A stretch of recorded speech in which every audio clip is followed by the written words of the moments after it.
To si zamiluješ.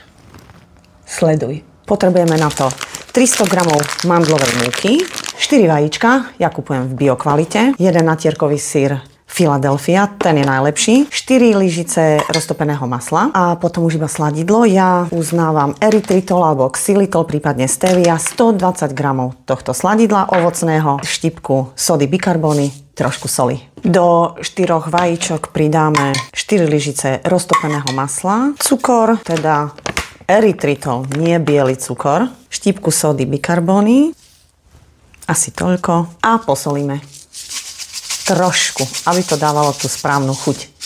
Ešte syr Philadelphia a poriadne rozmixujeme. A nakoniec postupne pridávame mandlovú múku, ale tu už iba vmiešame vidličkou.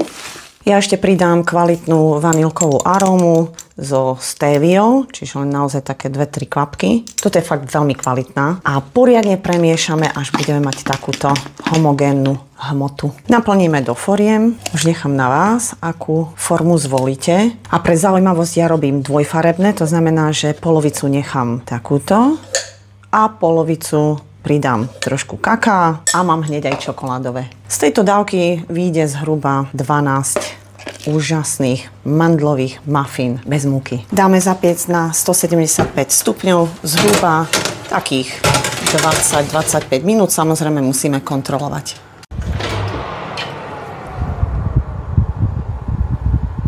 Vyzerá, že sú hotové. A toto je výsledok. Predsa len toto je zdravšia alternatíva muffin, takže pokiaľ sa vám recept páči, tak ma môžete sledovať na tejto stránke. Skúsim, ja mám radšej tú tmavšiu. Tak, naozaj želám dobrú chuť a dajte mi vedieť, či sa podarilo. Ostaňme zdraví.